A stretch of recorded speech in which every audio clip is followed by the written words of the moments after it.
Not content with your content? You've come to the right place. The Discontent Show with Joe Kuzma. Every brand starts with a story. Here's how you can grow your business by sharing it. Now, with today's topic, the host of The Discontent Show, Joe Kuzma.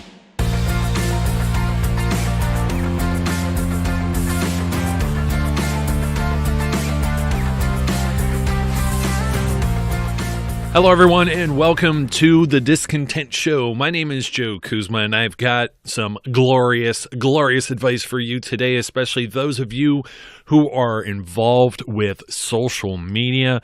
Going to jump right into it here. Usually I'm talking about blogging, or I've been talking about YouTube. I've been talking about automating processes and all these great things over the last few weeks of The Discontent Show. You can check those back in the archives in those old episodes, and I refer to some of that stuff even in today's episode. And really today's was sparked by, I'm scrolling through Facebook earlier, and as is customary on Facebook, sometimes I cringe. Sometimes I'm like, do I really want to go on Facebook? And, you know, this is such a bad thing to say because I'm an advocate of getting your name and getting out front and center on social media, right? And Facebook, by far the largest social media platform that you would want to be on.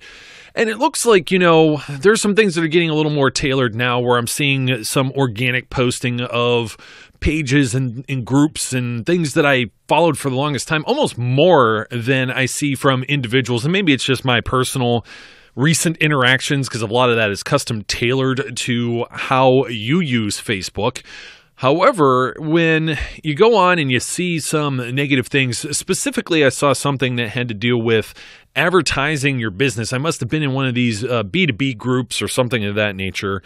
And there was this guy that was advertising, you know, I made, I don't know, $300 this week on Facebook. Message me and I'll reveal all of my secrets. You know, it's like the magic cure all. I could do it, and just give me some money and I'll show you how to do it too. And we all know that doesn't necessarily work that way. I mean, it could be very sincere. It could be somebody that's starting up as an entrepreneur, just like many of you are that are listening, even myself. I mean, you got to start somewhere, right? But however, the way you don't start out the gate with one of these things is to engage in the comments. Of course, your social media, it's full of trolls, right? And sometimes there's the troll tax you have to pay, and you have to deal with some of the negativity in comments. And this is what people will do. I'm sure it's no different than back in the day, except the world is now a smaller place with the internet and your Facebooks and Twitter and everything else that's out there. So it's a lot easier for somebody to grab their smartphone and, leave a negative comment. Now it's like, 1 out of every 7 comments I have to warn everyone, because this will terrify you. You're like, I don't want negative reviews and negative comments and this and that. And if you have a beloved brand and you do everything properly, this is one of these things you don't really have to worry about. It comes with the territory of doing business, right? 1 out of 7 is going to be positive. People are more likely to complain than praise. And that's why you've heard me say here on the show before, sometimes you want to pet the dog when it's good too, not just scold it when it's bad, because you're going to constantly get bit. And you want to engage with people on social media, but you also have to, unfortunately, engage with people who make complaints. Well, unfortunately, this guy went about the wrong way, trying to promote his little startup business or whatever it is on how to be a moneymaker, doing whatever it was he's doing on Facebook and whatnot. And he had some very derogatory, inflammatory type comments, abusive comments, borderline, these are the things that get you kicked off of Facebook in response to somebody else that told him he was a scammer or something like that. So, one of my biggest things is I always tell people to try and take the conversation offline, but that's not always going to be possible. And a lot of times you want to foster, goodwill out in public. You want to be out there where people can see you. And here's some of the things that you want to do when you're responding to social media comments. And one of the things that was kind of crazy is, sometimes I cobble some of this together from my own personal experience, and then I read the advice that others give. And one of them is always respond. And a few times I was on here and, I'm looking at different ways that people want you to respond. And one of these websites or articles, or these big websites like Forbes and things like that, they always put out these cute little articles on this type of stuff, bullet pointed, and it's like always respond. And some of them are like within 15 minutes, some of them are within an hour. We all know that Facebook is trying to get that messenger, their Facebook Messenger. Basically, it's like for those of you old enough to remember AOL and Instant Messenger, it's basically their same product. It's like their standalone texting type platform and app, and they're trying to tightly weave that in within Facebook and get you to use that. And one of the ways is a response time badge that's on your page. Now, if you have the ability to do this, you have a business or you have somebody that can be dedicated, or many someones that could be dedicated to responding on a Facebook Messenger or even on comments, then by all means, do it ASAP. But I usually recommend that you're at least checking out your social media stuff. At least it should be at least once a day. It depends on your business. I know someone that was involved with they're in a baking kind of industry, and they didn't pay attention to it for months. I mean, there's people who want I wouldn't want to say like a wedding cake, but maybe a birthday cake, for example, or cupcakes or something of that nature that they do bread and they're just not responding. They want it for a specific occasion. And you know what? Unfortunately, this is what social media leads you down the path of, is that this is the new phone number. You had a website for a while. Your website's like your business card. Not everybody, they might fill out a web form. They may try and email you. I'm very against having your email address just put out there in public, by the way, just because of all the spamming and junk mail and everything that you're going to get that comes along with that. If you have a web form, you get that stuff too. You're always being sold, some type of miracle pill that does whatever, from weight loss to other special things. So when you're on here and you're not responding to people sending you messages either through Messenger or through comments, you're kind of ignoring your potential. You're ignoring a potential sale. I guess that's the best way to say. So what you want to do is that you want to show that you care. And you could just hit a like button if you're on Facebook, or favorite button if you're on Twitter. You don't have to say much. I mean, you look at some of these social media accounts for, let's say, like a Wendy's, for example, burger place, for people who don't have them in their area. They're all over the place, and they're constantly responding. And, they kind of have like a little sassy attitude with their kind of branding and marketing right now. However, it's something, that gets conversation started and it endears people to it. So you're trying to build a sense of community. And when you have like a really nice product, like I won't name one of my clients, but they have a very, they are, how do I want to say this? Like a cafe, for example. They have very good product, food, whatever, deli, whatever you want to call that. And people really love that type of stuff, and they love to comment. And they even get to a point where people talk about their own recipes and things of that nature. Don't ignore that stuff. You know what? Talking to that, it's just been building that business, and it's just booming so much right now. And it helps to have that because it's front and center for a lot of people. Like I said, this is kind of like calling someone up on the phone, but it's a lot easier because you do it at your convenience. You don't have to wait on hold or with elevator music or whatever playing while you're on the phone. And not everybody has all the time in the world. I know some people, they want an instant response from you on social media, and as long as you're doing okay with your response, I think most people understand that you're busy and maybe don't live on Facebook. But it also depends on how big your business is too. If you're, somebody's Magic Muffins or something like that, and you're very small, like bake shop, I think they're going to understand you're a small bake shop. If you're somebody that's large and you're like, I mentioned Wendy's, Best Buy, that have the Walmarts of the world, yeah, that could be a bit of a problem if you don't have the staff or the manpower to really drive this. So, and I'm only on the first bullet point here, but responding is like a big thing. You want to respond. And when you do, you kind of want to have something in place, because if you have somebody, even myself, I've been hired to do jobs, and I don't know necessarily how to respond to certain comments. And I am the gatekeeper of all things social media. So very much it helps as you begin to do some of the commenting as myself and learn someone else's business. But you want to have a plan, or you want to have some parameters. Anybody that's worth their salt that does this, like myself as a social media manager, whether you're doing this on your own, I think you kind of understand. You would understand your own business, obviously, but you kind of know that you're just not going to willy-nilly fire off some stuff. Even just, you don't even want to be like I'll get back to you in a minute, because sometimes you're addressing these people in public as, the official page, and then it looks like you don't know what you're talking about. So have that kind of a game plan set, a strategy, maybe even some, kind of short statements that are already drafted, and even the simple things in life, such as thank you and, just being kind is really cool. Now, if you give an answer to something and it's a question you get a lot, obviously, if you end up having something like a spot on your website, if you have a website, you might want to start considering calling some of these questions, kind of herding them together with your answers, because you're already typing the answers if you're responding, if you can respond. Because, obviously, if you're a car mechanic and somebody's asking you how to change brakes on a, 87 Ford, whatever, you're not going to tell them how to do that, because that's how you make your money, right? That's you're giving it away if you're doing that. Obviously, there's certain things you cannot answer. You could kind of maybe guide them in the right direction, or say, hey, I would take a look at it, or something of that nature, and that's still responding. But you want to be consistent, though, with your responses. You don't want to give, in the example of the auto mechanic, give one person $200 worth of free advice and then tell the next person, to pound salt, because that's going to look bad. It's going to upset people. So at least keep that in mind. And that's why you should have that game plan and, kind of draft some maybe canned responses. And I'm mentioning all of this together. It kind of comes together because if you have those questions and answers and you put them on your website, you have an FAQ. This is part of tracking what it is you're doing, because you probably would be tracking phone calls or emails or anything of that nature.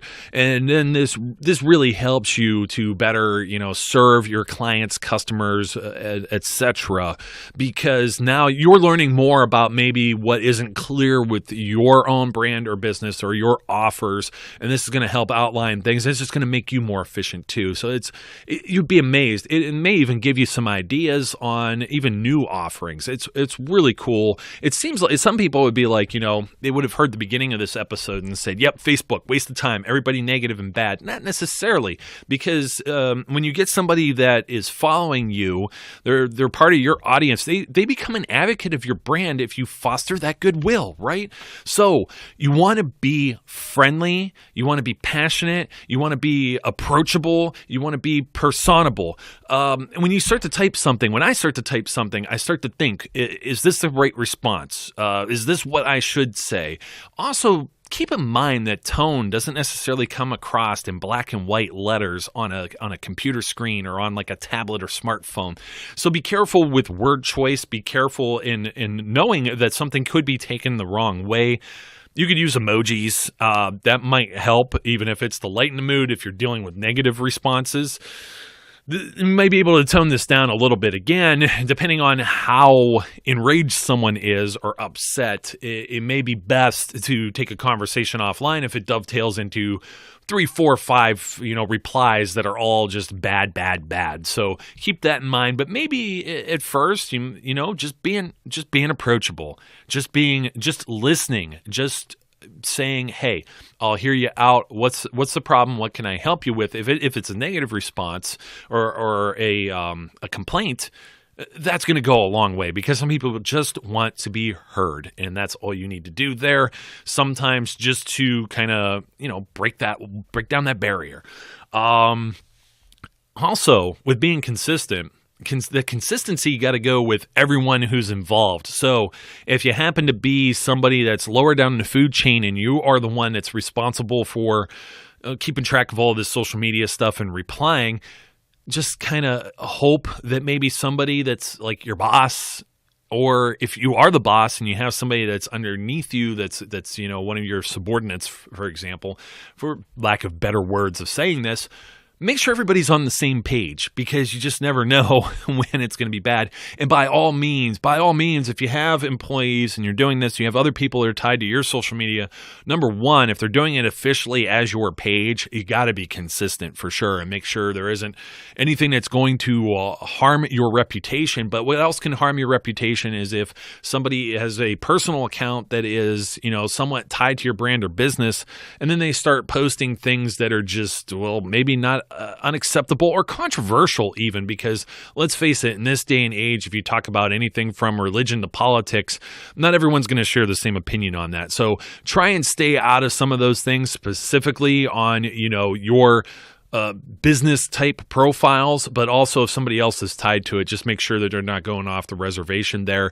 And if it is a must for your brand, business, company, get a social media policy in place. It's no different than, saying no swearing in the workplace or treating customers a certain way if you happen to have a storefront. So, some other ideas. I was saying you could come up with some stuff. This isn't necessarily in the negative complaint department, but you could find out what people are saying about you sometimes, even if they're not saying it on your specific page, commenting on your specific posts or tweets, or maybe they're hashtagging something. Just do a search for yourself. There's a search bar on Facebook. There's a search bar on Twitter. There's even searches on YouTube. If you have, if you have that much of a presence that people will actually go on. There's a very well-known video game company that there's people that purchase product from them and they post reviews, and a lot of times it's negative reviews about the things that they're selling. And there's videos of that on YouTube. So this is valuable information. I mean, you're not even soliciting for research or surveys or anything like that. These people are willingly putting this information out there. So in this event, they're not engaging with you directly. So this may not be something that you want to necessarily comment on. They may not want to be found. They're kind of being passive aggressive. But this is information that you could use for the next time so you don't have another type of, problem, complaint, bad review, anything like that, any type of negativity. So keep that in mind. You could also do the same thing with competitors. If you have competitors, you could kind of creep on, their social media and see what people are saying about them, good and bad. So it works both ways with that too. And in the same way, when you start doing this type of searching, you're going to find out where your customers necessarily are. I've mentioned this before, just don't be on this social media for the sake of being on social media. And that means if more than likely you're going to encounter your type of clients or customers on LinkedIn, you need to be on LinkedIn. If you're not, don't be on LinkedIn. There's no harm sometimes. You don't want to spread your eggs in so many baskets, so to speak. If they're hanging out on Facebook or Twitter, you'll find out what's a good fit. And if it's not working for you in certain aspects, maybe it's something that you just need to kind of abandon and just focus on one thing in particular. Now, if you go back on some previous episodes, I talk about automation. I talk about tools that help you kind of consolidate all of these tasks into one spot. So check that out. There's many tools out there where you can look at your Facebook and Twitter maybe at the same time, or respond or post to social media at the same time, so you're not wasting hours on end with this type of stuff. You don't want it to be a burden on you. And trust me, when sometimes you're reading things that aren't necessarily positive, it's that tough love. Sometimes it's just that truth that comes through about yourself. It's going to wear down on you a little bit more, but use this by all means. Use it as a positive tool. And when you find out where you need to be, you're going to be able to measure to the effectiveness of what you're doing on social media, obviously. And it takes time. Don't expect it to happen just overnight. No, not every video that goes on YouTube is viral. If everybody knew what worked, even in a marketing sense, we would all be millionaires. So just keep that in mind. There's a variety of different things that you could post and work with, and find out what works best for you. Because, this is just like I talk about workouts and diets sometimes. Not all those things are one size fits all for every single person. What works for one may not work for you. So keep track of these different things. I hope that learning how to respond to people on social media, it's a big thing. You don't want to say that you're selling this, learn how I did this, or I'm selling this, miracle widget, and then just start bashing the very people that you may want to bring in as customers. If somebody else is going to be interested, they're going to read those bad comments and say, no, you know what, forget this guy or gal. I'm going to go to the next person. And that's precisely what you don't want to be doing. But you may get them engaged enough People read reviews. This is kind of like, I'm not talking about just the review thing of, 4.5 out of 5 stars. They're reading comments because they're trying to get a sense of who you are and learn about you. So be sure to be out there. Be sure to foster that goodwill, build community, be friendly and approachable, and make sure it's consistent for everyone that you work with. Till next time, folks, my name is Joe Kuzma. You know how to find me. I am anywhere and everywhere there is on social media. The website's joekuzma.com, on YouTube and iTunes. Don't forget to leave a review, positive, hopefully. Like the post if you're there, and don't forget to subscribe. I encourage all of my fellow listeners out there to always be safe, be good, and I'll catch you later.